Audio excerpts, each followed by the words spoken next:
us. We want to make sure that we respect the privacy of the family, as well as try to get you the information in a timely manner as we can, but we want that information to be accurate. On behalf of the fire department, I want to say thank you to Mayor White for all of his support. This is a trying time for not only the family, but a lot of the first responders as well. To get right down to it, shortly after 6 a.m. yesterday, New Year's morning, the Reno 911 Center received a call of a structure fire in the 200 block of North K Avenue. The fire crews arrived on the scene approximately 4 minutes later. Upon arrival, fire department personnel were met in the front yard of the residence by family members carrying 3 children, all of who were unresponsive. Personnel from El Reno Fire Department, El Reno Police Department, Mercy EMS continued the resuscitation efforts that were initiated by family members inside the residence. All 3 children were transported to Mercy Hospital in El Reno, where emergency room personnel continued the resuscitation effort. It is with great sadness that in spite of the admirable actions of everyone involved, all 3 children passed away. The victims are 22-month-old Maylee Jean Redbird, 3-year-old Gunnar Ray Redbird, and 4-year-old,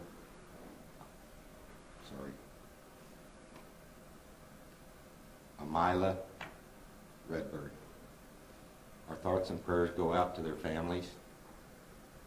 The fire was contained to one room within the structure. At this time, we believe that all 3 children were asleep in the room where the fire occurred.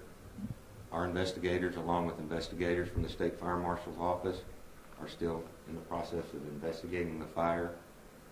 We are waiting to hear the exact cause of death on all 3 of the victims from the State Medical Examiner's Office.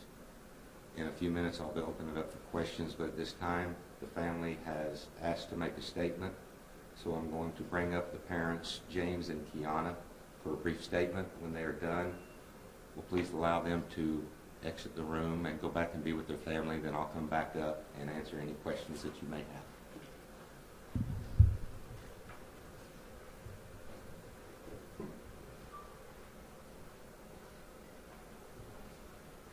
Hello, thank you. My name is James Redbird. I am the father of the 3 children. We are in total devastation right now.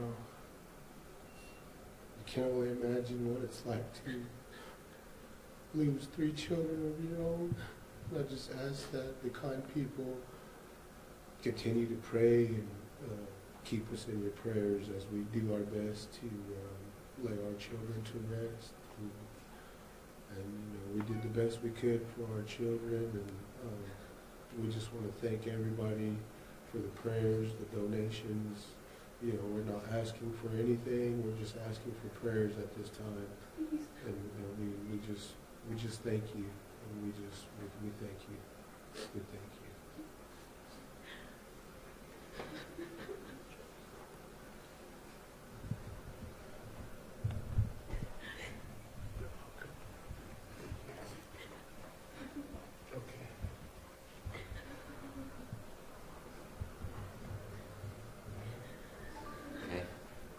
Try to answer any questions that I can with whatever information I have available. Yesterday you made reference to a space heater for product might use. Is that still under? I can tell you from the preliminary reports and the conversations I've had with the fire marshal that, of course, in a lot of structures this time, a lot of homes this time of the year with these kind of temperatures, there are space heaters that are being used. There were space heaters in the house. You don't know if they were being used in the room where the fire happened? There was one in the room where the fire started. Yes. Was it being used the night before? Is this something you're going to investigate? That's part of the investigation that we're looking into right now as to, and we've tried to give the family some time to grieve. And so a lot of the questions we've had, the fire marshals had a very brief interview with them a couple of hours ago just to kind of get a grasp of everything that happened that morning and the evening before, but we kind of want to give them some time to get the more detailed information so that we can determine exactly what the cause of the fire was, which could take some time. You said the examiner's still investigating, but signs consistent with smoke inhalation? Yes, I think that's a very accurate statement right there. Chief, smoke is just as much of a killer as fire. Yes, sir. When you run into that, I mean, that's just because it was contained in a room doesn't mean that this is not a lethal situation.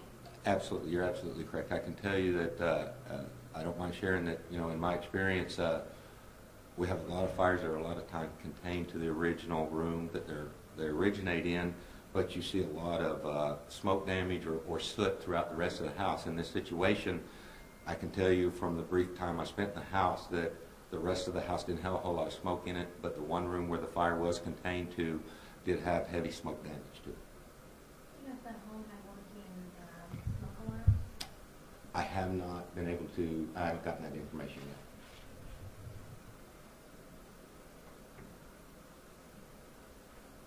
I guess the last question I'd ask, this is an emotional thing for the entire community. Yes, and I may let Mayor White speak on that somewhat.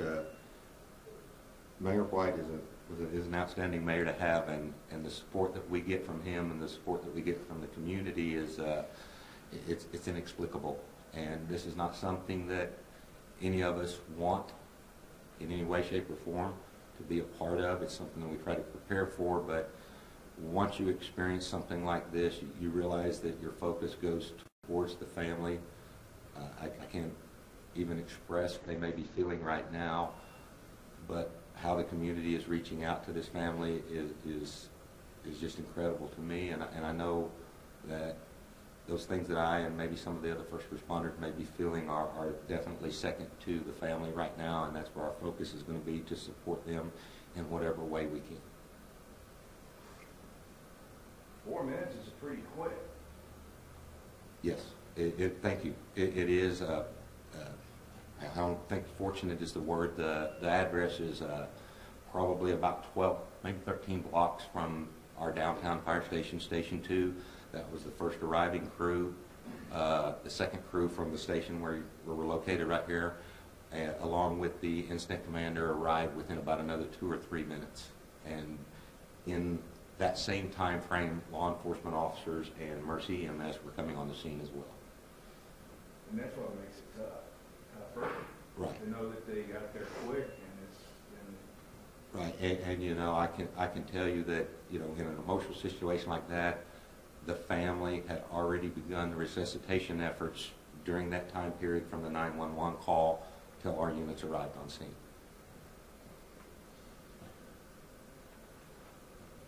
Are there any other questions? I will tell you that most of you that have come in have met Ali Hernandez, our PIO. There has been a GoFund account established. She is going to post that information if you'd like that shared with you so that you can share it. We're going to continue to get updates from the family on ways that that the public can assist them. I think, as James said, the most important thing right now is that the public, that you keep the family in your prayers and in your thoughts for the time being. But we will continue to update as far as that information on the city's webpage, any other information, as far as cause, things like that, any information we receive from the medical examiner's office. We will continue to send that out in the form of a press release through Ali's office.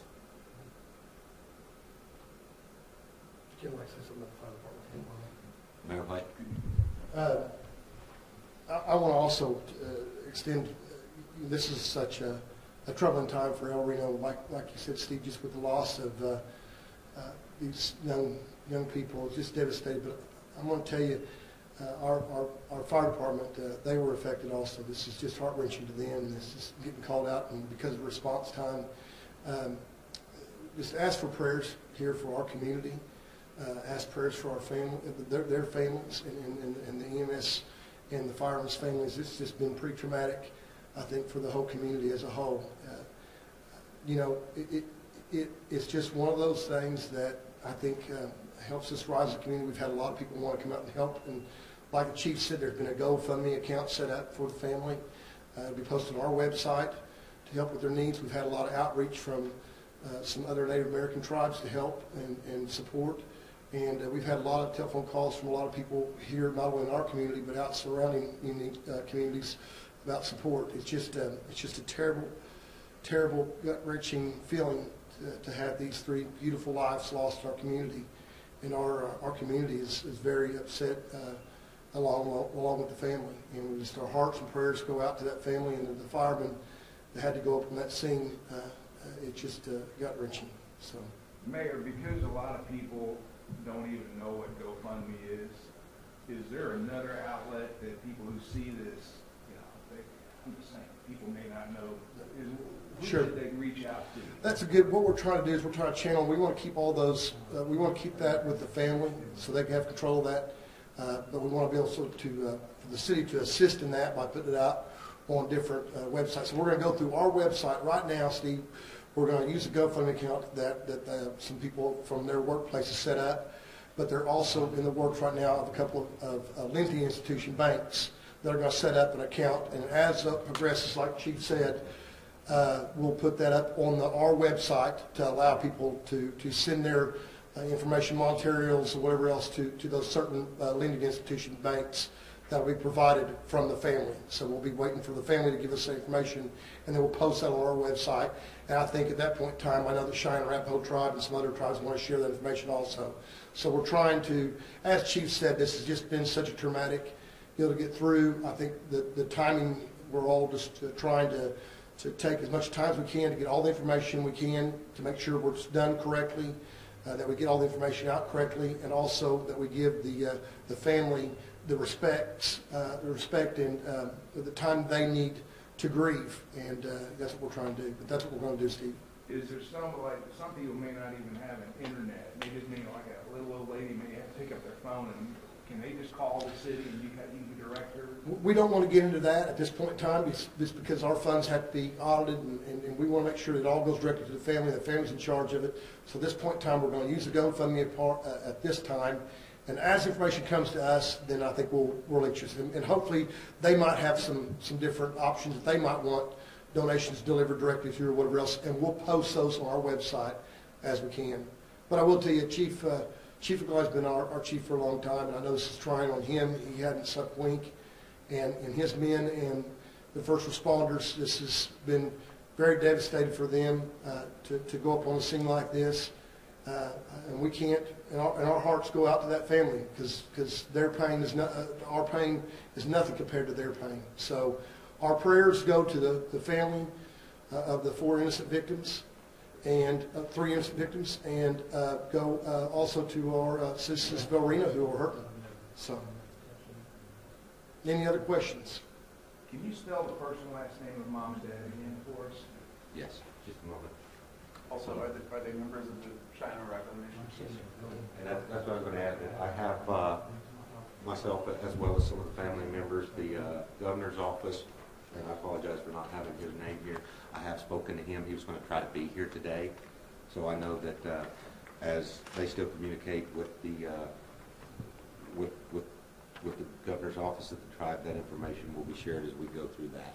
And they're going through the transition right now. Yeah, they're going through a transition right now. The current and the elected governor both have shown absolute concern and support for whatever they can do. I may ask for some assistance from a family member, so I have this correct. The father's name is James Redbird, James Redbird. The mother's name is Kiana, Ke, capital Yanna, Osage.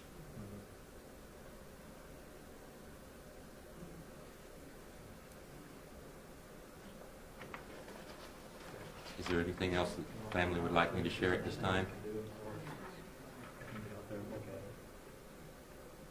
do you pronounce the oldest little girl's name? This is where I use my phonics right here. The oldest is Amila Dawn. Amila.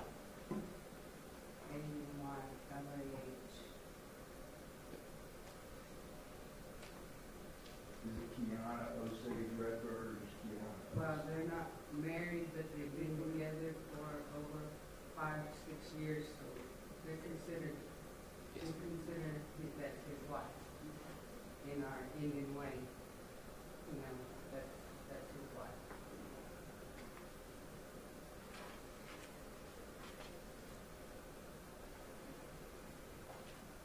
anything else?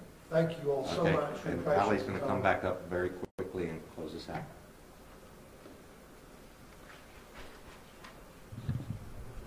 Thank you guys for coming today. I will be sending out